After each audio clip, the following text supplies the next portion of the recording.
Well, hey, McFly subscribers. I am redoing a fly that I recently tied, and that's the Llano bug. I actually was contacted by Kevin, who originally tied the Llano bug, and just he was really nice about it, and just kind of let me know there was a few tricks that he learned with tying it that not only made it quicker, but also made him be able to catch more fish. So I thought that was really cool of him. Let me make sure I'm in here. Number one was the right hook. So I was talking a little bit about using a longer hook. I ended up going with, these are all resin hooks. That's what I use just because they're a great deal and they're good quality. So that's what I use for most of my fly tying, but he's using like Tiemco. And he said the like Tiemco 100BL, which is basically what this one is. It's a barbless dry fly hook from resin. That's what I used originally. He said it's too short of a shank. He really likes these, which have like a little curve to them, as you can see. It's like the 200R basically. So if you guys are familiar with Tiemco, basically the 200R is what he uses. So I'm going to use these resin versions of the 200R, and I'm going to retie it for you guys. Now it's pretty darn close. There's not much difference with how he tied it versus how I tied it. But the differences are a little, okay? I am going to put my swing on it because I'm not exactly him, so I'm not going to tie identical to him. But what I am going to do is kind of give you the gist of what he recommended to make life a little easier and quicker, because that's number one. First is, because it's such a longer hook, you really don't have to tie the foam all the way down. Now that will give you a little more buoyancy, and you're not going to be able to see from back there, so I am going to adjust the camera right now and get you in a little tighter, and then we'll go from there. Alright, so these angles that I got to tie at to get the camera here, basically I look through the camera lens to be able to tie these. Being in this RV here is makes it very difficult. So if you guys remember, I coated this with some dubbing first, and he said don't do that because that just takes extra time. He's kind of more about the getting it done quick, filling your box. But he did say you want to cut he calls it a pyramid into the foam. Okay? So tie that down, but you don't have to cover the entire thing. Now I still like doing it if I want it super buoyant, but he says tie this back because there is the bend. That's what's nice about it. He found that this hook with the bend is really nice, so you want to tie it back. But I find that if I fill this up, I get a little more buoyancy out of the fly, so it's up to you if you want to do that. That's just what I found, but he also said buoyancy isn't necessarily good. He likes it to sit a little bit lower, and so, you know, up to you. So you want to check the back, he said, to make sure that you don't have thread wraps back there. And in fact, he actually made a video himself, so obviously I'll be linking, like I did at the other one, I'll link in the description section of the video to his video, and you guys can check out his. He's the originator. His name's Kevin. Very nice guy. So he has an interesting technique with dubbing. Basically, I'm gonna pull you guys out so you can see. So instead of dubbing onto the entire part, he leaves some of it like this and holds it, and he just captures one end of it. And I've seen a lot of people do this before, but basically he just uses, he holds it and just kind of basically winds it on. And it is a little quicker to do it that way, I'll be honest. So, you know, you don't have to actually dub on. I kind of like that technique. So, get a little bit on there. Of course, I'm not used to doing it this way. I'm used to actually dubbing, because most of my flies are not so big that I use dubbing on, so there we go.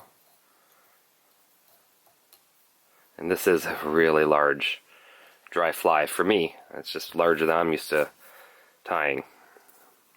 But, so, basically, pull it back over. Now, you know, it's fine if you want to use, I would think, to use a little bit of super glue. I personally would, because I like to not have this spin, and I also like to have a very durable fly. Okay, so that creates, you can see a little downward angle body, like a little funky body, and then he pulls it up, goes up to about the eye, and then ties down. Now this is very important. He says that you have to have this space here in between the body and the head. Okay? And then for legs, I really like barred legs, so again I'm using these silly legs. Sorry guys, I'm kind of tying this slow right now. I'm in the mode of going slow since I'm filming. I always end up tying a lot slower to make sure I do it right. You can see there's a separation there. He says that's really important in his video, so he says otherwise he's noticed that those fell, so that's interesting. I actually did that in my last video, put that separation there, but I did it because I noticed that I like the look of it better. It turns out better. But it turns out there's an actual, they actually foul if you don't do that, so it's good to know. It is always beneficial to get info from someone that is, especially the creator of the fly, but someone that has been tying a specific pattern for a long time, because they know why to do certain things. A lot of you had requested me to tie this fly. It was one of the patterns you really wanted, and so I did for you. But it's really good to get Kevin's input on it, since he was the originator. Alright, so now that you got the legs on either side, you can see, so basically there's 2 legs on either side, so it gives basically 8 legs total. Okay. Next we're going to put some deer hair. Now, Kevin said that, in his video at least, that he just hand stacks them, because nothing in nature is perfectly straight, and I get that. But even regular stacking, I still get a lot of, I'm just going to stack it. I'm sure that's fine. So you want to measure this out to be a little past the tail there, just like so, or past the butt, I guess. And then I like cutting off my butt end square before tying in. Oh, like I said, I got an awkward angle here. Sorry guys. So you can see I'm tied in square. I'm just going to catch just the edge here.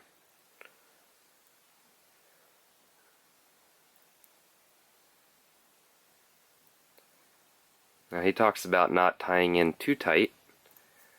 I always like to do a little bit of a tight tie, and then I just do loose ties to make sure it doesn't like flare out too much, right? So if you do a couple loose ties, that'll keep it laid down a little bit more. Otherwise, if I tied really tight, this would be flared really, really bad. But you can see if you do a couple loose,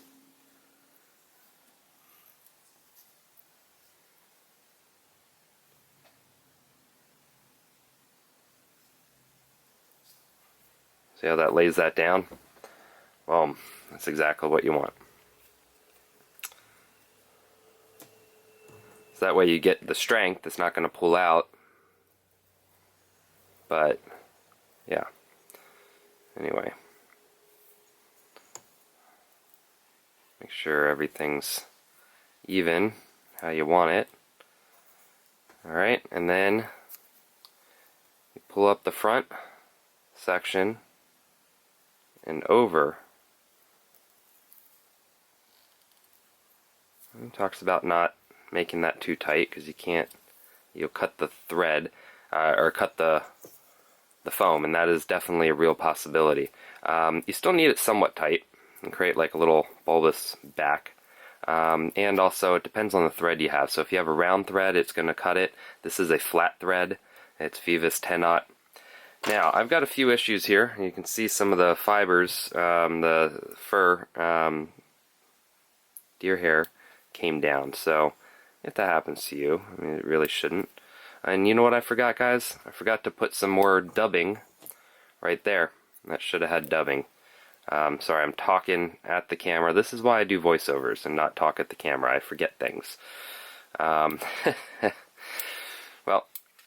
it is what it is. Now, he whip finished right over, or actually half hitched right over this. And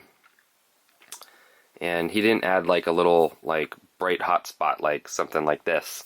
I don't have it either. I'm not going to add a bright hot spot on top, but you could always add like a little hot spot like the last one I tied. But that's pretty much the Llano bug right there. I am actually going to pull up and tie right in front over, here, let's see if I can pull this closer to you guys.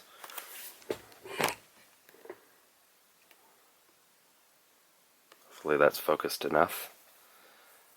So I like pulling and tying right up front, and then whip finishing that right there.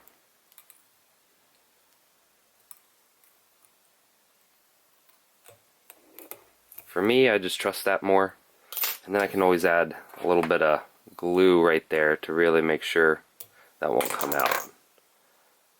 But personally, that's what I do. He's been fishing a lot longer than me though, so he knows better, so you could always just go with that. But if you look, that's a really neat looking little pattern there. I didn't add the dubbing right there, but too late. Oh well. You really should. I usually do. Any errant deer hairs, you can always cut out. For some reason they got a little bit worried there. And then the last thing he said that is very, very important, it doesn't seem like it. You'd want to cut this, you would think that you'd cut this off super close like there. I did that little fancy nodule there, little like pyramid thing. But he says you want to leave this quite long, and he said that's because when it's long, see how long that is, that for some reason will help you get out of the trees. He said that he found that when he leaves that long, it kind of helps him rock out of the trees a little better when you get stuck in the trees. So if you're fishing a creek, you know, that has a lot of trees in it, you're prone to get stuck in the trees. Maybe leave that longer. Otherwise, you could tie it a little bit closer. Well, that'll give you some extra flotation too, so might as well leave it longer. Listen to the master. He knows. So there we go. There's that. That's the Llano bug. Now I'm going to cut these a little shorter, personally, because I like the front legs a little shorter. Back legs will just kind of even up, maybe a little shorter.